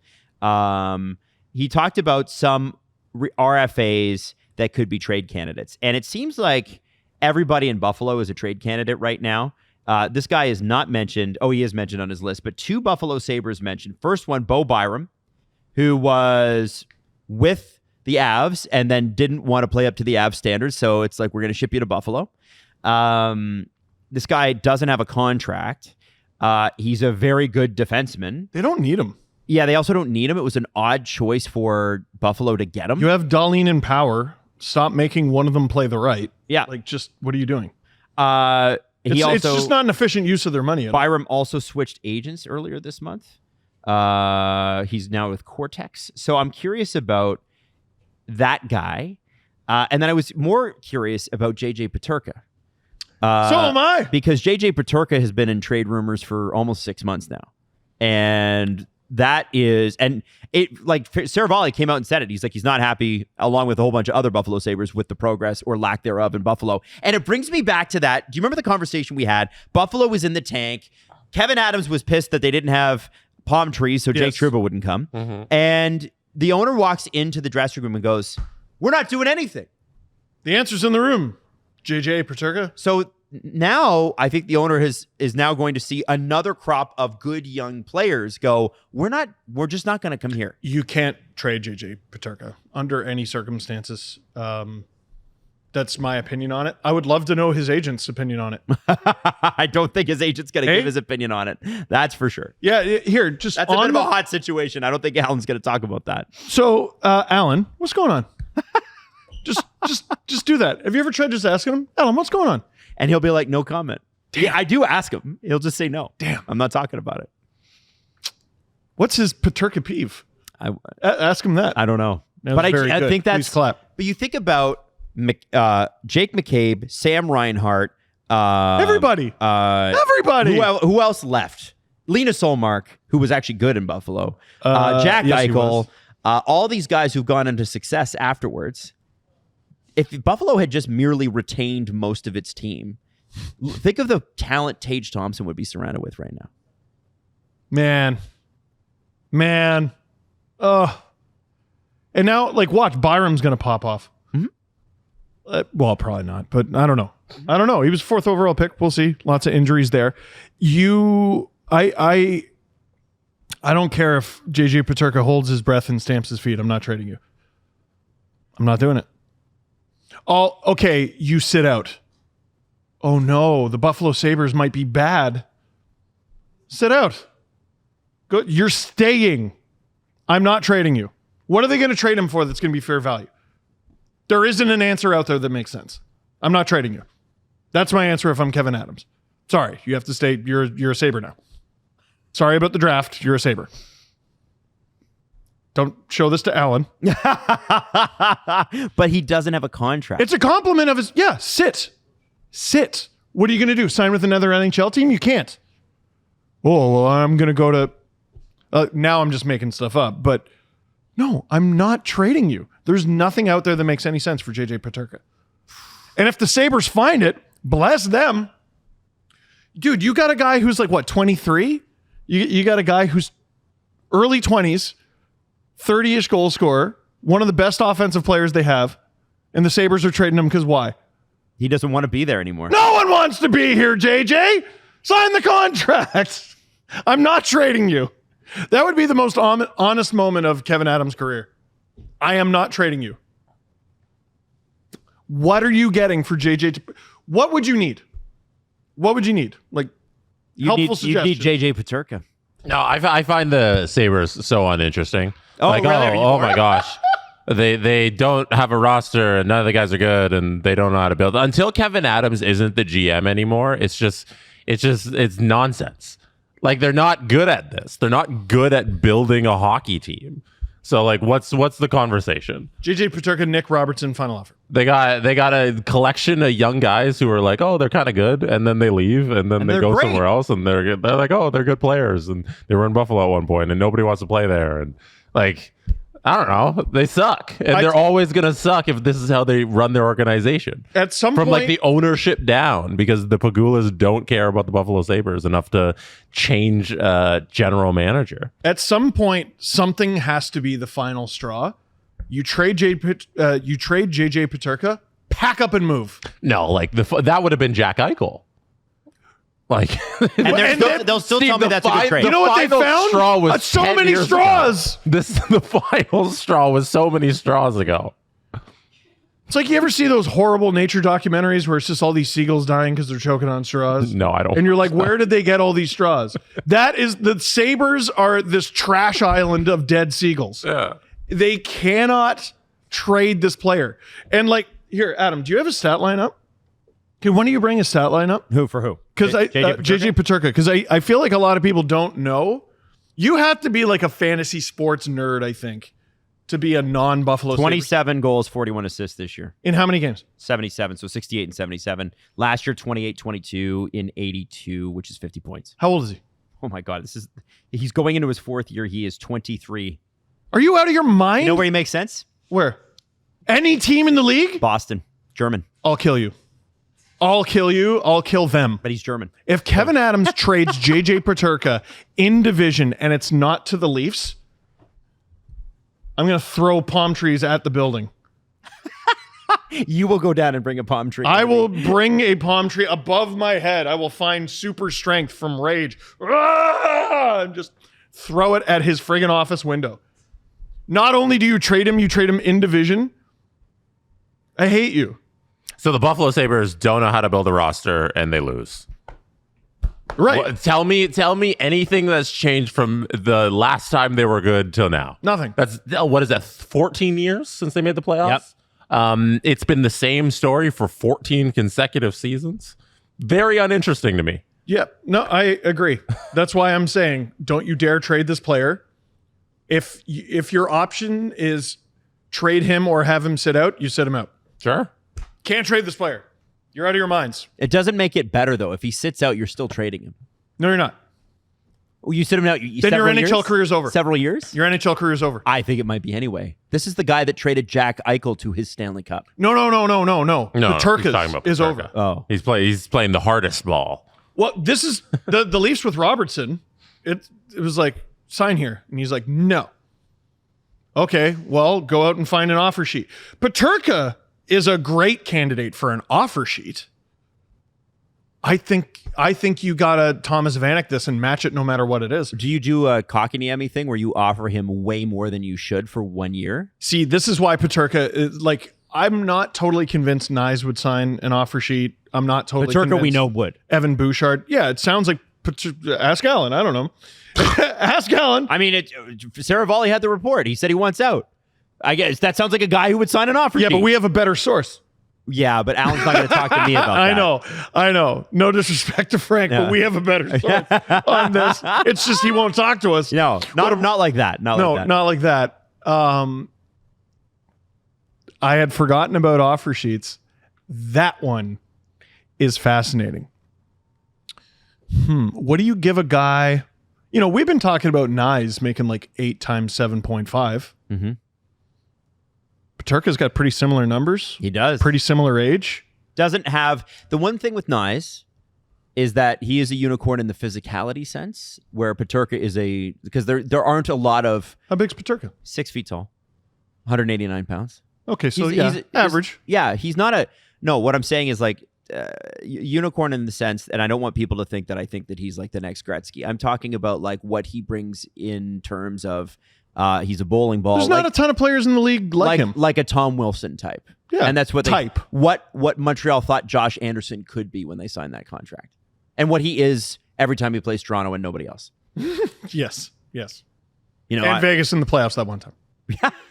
yeah, Crazy. He won games by himself. Do you remember when Kevin Adams sent a second-round pick to Ottawa to get back Josh Norris for Dylan Cousins? Dude, And then Dylan Cousins had like, he's pretty good. go look Through up the what he playoffs. got, what he traded for McLeod from Edmonton. What was that one? Wasn't it? It was like a second. Oh no, you know what I'm thinking of. So I think McLeod was Savoy, which is insane. He's a 9th overall pick. Yes. And he traded a second round pick to the Capitals for Beck Malenstein, who the Capitals turned into Cole Hudson. It's pretty good. Yeah, it's okay. Dude, you're insane. You let the league pry JJ Peterka from your cold, dead hands. Yeah, no, it's like his hands are wide open. What are you talking about? I think if he signs an offer sheet and you don't match it, you still go to his house and stand in front of the door. If you're Kevin Adams, like you just starfish right in front of the door. I think your expectations of what Kevin Adams can do and can't do are too high. Pack up and find something else to do if you can't keep this player. The Atlanta Sabres? Yo. Where else needs a team? The Houston Sabres? Would Boa Byram the Houston Sabres? The Portland Sabres? No, you can't take the team out of Buffalo. You need to just need them to have the I brain want removed. the Sabres to leave No. and a new team to be in Buffalo. The Saratoga I want- Sabres. The Saber Toga. That's what we call it. Saratoga. The Buffalo Saratoga. I was just trying to think of things that sounded nice with Sabres. I don't think. I don't even know what state Saratoga's in. I think it's New York. I heard it in a video game. New York. I think. Oh, perfect. They wouldn't even have to go that far. I think they need a new team, start fresh, new ownership, new everything. You can keep all the parts of the roster you like with the new guy can. It's just the Sabres. They're so cooked. They are cooked, man. Just so like I'm hearing the life in your body die. I'm very uninterested in talking about the Buffalo Sabres. Okay, did you want to talk about 23-year-old Marco Rossi, 60-point season, and the Wild are done. That's the report. Reports are the Wild are like, yeah, we're ready to move on from this guy. And they have, it's interesting because they have all the cap space in the world. Now, Kaprizov's going to get a big chunk of that. Of course. But like maybe Kaprizov is the first $15 million NHLer. And I can see him being completely worth that. But like Marco Rossi, young, top 6 center, and it's sort of strange. I know he's small-ish. Streaky. He was on the 4th line in the first round. In the first round when they lost. Playoff hockey is not regular season hockey. So he'd be a great Sabre. Get him to the playoffs. You trade Marco Rossi. Great Red Wing, maybe. You trade JJ Peterka for Marco Rossi. Again, please pack your things and find something non-hockey to do with your life. But the Sabres no one's making you do playoffs, this. Man. No one's making you be an NHL executive. They just need to get there. And they get Bo Byram, and there's lots of teams like the Leafs who could use a left-handed shooting, puck-moving, scoring defenseman. The Leafs can't afford to get him. You know what? I'm telling you. Sell your house, pack up your life, go work on a resort, and have all the palm trees you want. If you trade this player, you're out of your mind. Here's an interesting one for Matthew Darche, who's taking over in the island. Noah Dobson, 25 years old, had a bit of an off year last year. I know that because thank God for Cale Makar, because Noah Dobson could have tanked my fantasy team. I was very upset about how not Noah Dobson he was. 70 points to 39 points. Yuck. But should have been on Team USA. Yeah. Jeez. Evolving Hockey has his next contract, and again, it's a projection. Let's not be too hard here. At potentially 8 years, $10.1 million. Okay, so no. But yeah. Does Matthew Darche re-sign him, or do the Islanders move on from him? I mean, not if that's the price. If that's the price, you're looking at what is the compensation for that? That I feel like that's just shy of 4 first-round picks. So I think you're looking at least 2 firsts, a second, and a third. So if someone offer sheets Noah Dobson, you let them. If that's the price. No, you should try to keep that player. That, to me, seems like prime candidate for a bridge deal. Yeah. You had an unreal season followed by a but one, and the but one is what came before you signed the deal. Bridge. I'm curious about Patrick Waugh's future there, because he was brought in under all this fanfare, and Lou Lamoriello's like, well, we always knew that the second go-around was always, that statistically he's right. Second go-around coaches are the ones that usually find the most success, as Jesse mentioned earlier. Now, with Lou Lamoriello out, but also in, Matthew Darche signing there as the GM, and he might have Lou Lamoriello as a boss, but he might not. We don't know. So confused. It's a weird situation. Still, the Islanders can't stop being the Islanders. It doesn't matter who's in charge. Lou can't stop being Lou. I'm wondering about Patrick Waugh's future, because that was Lou's guy. And, he has a 70-point season, and then Patrick Waugh is now the head coach the entire season, and Dobson gets shy of 40. I tell you what, you fire Patrick Waugh, you better do it over text. You want to fire Patrick Waugh in person? Nope. And the last one. Best of luck, Sam. Jesse, I'm curious about this one because you follow the Rangers very closely. Keandre Miller.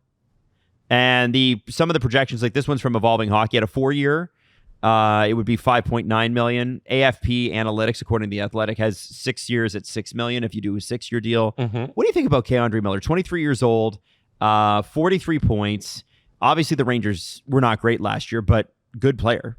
Yeah, there's no doubt in my mind that they get this one done. I think he's an important piece of their future and what they're doing in New York. And he didn't have the greatest season last year, but I don't think any Ranger you look at and you point at and you say they were phenomenal last season. I think what Keandre is at this point and what he can be and going forward. And I think they get that done relatively I don't know, soonish, but it won't be contentious, not in my eyes. Okay, now I misquoted, by the way. His production was 43 points in the President's Trophy year. Last year was 27. But again, everybody had a bad year. Yeah. Like, they just scored less goals. Now, Chris Kreider is a name that came up, and this is not an RFA thing, but I want to talk about Chris Kreider for a second. Okay. Chris Kreider is a name that came up. I think it was David Pagnotta from the fourth period had this rumor. He's the only one who has it, which... Screw you, I had it. Did you have it? Yeah, but I just made it up. Oh, okay. At least I'm telling you. You brought it up in your video yesterday, and you said maybe that makes sense for the Leafs, like a project player. What I'm curious about, because he was really bad last year, but his back was snapped in half, so not great. No. If you can rebuild him, if you have the technology, what does that deal look like? Are the Rangers retaining? Because he's got 3 more years at $6.5 million, but he had 72 or something points. 75 and 39 goals 2 years ago. 2 years ago. That's it. Like, I don't think I've long advocated for this. Good players don't forget how to play hockey. UFA in 27. Only 2 more 27. years. Oh, 2 more years. Okay, even better. Yeah. I think the Rangers retain on that. I don't think they get in the sun and the moon. You can get more by retaining more, but I don't necessarily know if that's something they want to do. If you don't love what you see out there in the UFA market, why wouldn't you try? The problem is that if you get him, He's still at 22 goals. If you get him at $6.5 million, though, Steve, no, you can't. And he doesn't work, you can't do that. Then you're stuck with that $6.5 million for 2 years. The only way that makes sense is if they also, like, instead of maybe retaining, they take money back. So, to go with the Leafs example, I wouldn't do Max Domi, but like, will you take David Kampf? Will you take Calle Jarnkrok? Would you take both? That'd be great. But why are you so hard on Calle Jarnkrok? He missed 60 games last year in training camp. Because you know what I'm hard on is over 100 career Stanley Cup playoff games and 5 goals. Fair enough. The Leafs need guys who can score. In the and playoffs. You don't even sort of. And I was so bullish on him because I really loved the forecheck of his line in the Ottawa series. Florida shows up and it's like, what are you doing here? What exactly? Like, it was the same conversation we had with Pacioretty versus Robertson. To me, it was never Pacioretty versus Robertson. Jarnkrok played on the right wing, and he was just this dude who skated around a lot and was generally defensively okay. You're telling me Nick Robertson can't occupy that spot? Maybe you give up a little defensively, but he can actually score. Get out of here, dude. Like at 2 point, I think it's $1 million.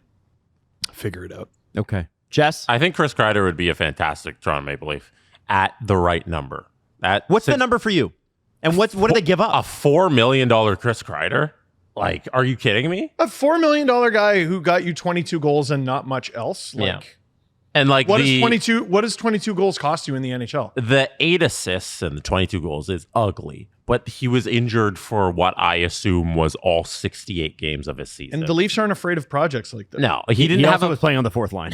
Yeah, and he didn't have a back. And he had 22 goals. Yeah, and he had 22 goals. And like you said, Steve, you don't forget how to play hockey. It's a matter of, can you get your body to do what you want it to do? And the year before, the nearly 40 goals and the 36 assists is I think still in there somewhere. And you're 3 years removed from the 52 goal season that he had. Chris Kreider's still, I think, a good hockey player. It's just a matter of like, can he get his body up to where it should be? And like a full off season off. And he was shut down for a little bit there at the end of the later part of last season. And I think if there's enough time to rehab there, you got a guy who you know can perform in the playoffs. It was 12 points in 16 games, his last playoff run. It's 16 points in 20 games in the 22 run, and even dating back to like hockey. The 13-14 playoff run, he had 13 points in 15 games. Yeah, and broke Carey Price. He has enough playoff experience. You know what you're going to get out of him when the games matter, and I think he'd be a pretty good fit on the Leafs. Yeah, and you're not giving up. I do not advocate giving up the sun and the moon for this person. No. Great news. Leafs don't have a first-round pick for the next 3 drafts, so you're not giving up one of those. Yeah. Like, can you find some sort of situation? I mean, geez, Max Pacioretty had 2 career-ending injuries, and his career kept going, and he ended up being pretty useful come playoff time. Yep, I wonder about that. I don't know. Maybe there's something there. Okay. And yeah, the 6.5, no, you're not taking all that contract. But if you're down in the 4-something area, oh yeah. Or if you take money back, if it's a Yarncroke or a Camp. Even then, yeah. Nah, because then if things go awry, you're saddled with that at 4-something. Like even if he produces the 22.8, like I can at least deal with that. Yeah. But 6.5, no. Retain 1 million, so it's 5.5, and you ditch Yarncroke. 5.5 still a lot. Yarncroke's also useful. I struggle with him. He's a very useful regular season player. I think he can get you 15 goals. Doesn't score in the playoffs. I don't want him. So have him in the press box. You need somebody to get you through 82 games. And it's $2 million. Yeah. $2 million. Yarncroke. He also has trade protection. Yarncroke's, I think, an important It's insane, isn't it? Yeah. I agree, Jesse. I think he's a more important leaf than people give him credit for. Yeah. I know. He's too versatile. I'm so playoff minded right now. I'm so stuck between the Sam Bennett conversation is fascinating. Well, because we're hearing from one end that he doesn't want to be anywhere but Florida, and then his agent is Darren Ferris. His agent is Darren Ferris. His agent is Darren Ferris. Everyone, shut up! It's a psyop. His agent is Darren Ferris. And then John Shannon said yesterday it's either going to be Sunrise or Toronto. Oh, stop! So I don't know what to believe. His agent is Darren Ferris. Wake up! Wake So up! did Darren Ferris text Shannon to say that? I don't know. I don't know if they're connected or not, but that seemed to be. I mean, I have heard separately, and not from Darren Ferris because we don't chat. Why not? That I have heard that he wants to play in Toronto. I have heard that. So this guy is going to make, or is asking for $10 million. Might win the Conn Smythe. So there's the pro, or is at very least a very, very, very, very, very good playoff performer. Versus has never been a number one center as a professional. Can't win a faceoff once in his life. Can't win a faceoff. Name a time he was a number one center in the NHL. Never. Can't. Ever, not once. And he's supposedly demanding 10. It's okay. It's a risk. Yeah. Well, what part are you getting? So here's okay. Well, I'll ask you guys this question, and then I will wrap. Okay. Marchand apparently wants 8-ish. Okay. Uh-huh. So would you rather give, if you're the Leafs, Marchand's 36. Remember when Pavelski signed the deal in Dallas? We were like, what are they, friggin' nuts? And then we're like, wow, that worked out great. Yes. Marchand's a left wing. That's pretty exciting for the Leafs too. Okay. Would you give 8 to Marchand over 3 years or a $10 million whatever deal to Sam Bennett? What is the better spent money? I'm going to say, they need such a culture reset. I cannot believe I'm saying this. Brad. I say Brad. Jesse. He doesn't look like he's lost a step. Like No. I thought maybe he did, but he was just sort of dealing with an injury. He looks great. Is 10 the number we got to get Bennett at? It's Bennett. Well, it's No, that's hypothetical, right? the hypothetical. So it's Yes. Bennett In the at 10 hypothetical. or Marchand at 8. Give me Bennett. Wow. Yeah. Interesting. Give me Bennett. Because you get a at lot 10. more years out of Bennett. Yeah. Yeah. I think it just makes more sense for the roster. Also, I do think that moving Tavares to 3C is the thing that's going to solve their bottom 6 scoring issues. I really do. I really, really do. Yeah. We don't have to do the Tavares thing again. We'll have plenty of opportunities. Is it enough of a culture change if Tavares sticks around? No, we're doing it. That's you doing it. That's you doing it, Jesse. That's you doing the Tavares thing, which is a conversation we're going to have many times over the next 5 weeks. Yeah. The Steve Dangle Podcast. Follow the guys on Twitter at Steve_Dangle, at Adam WYLDE, and at Jesse Blake. Connection complete.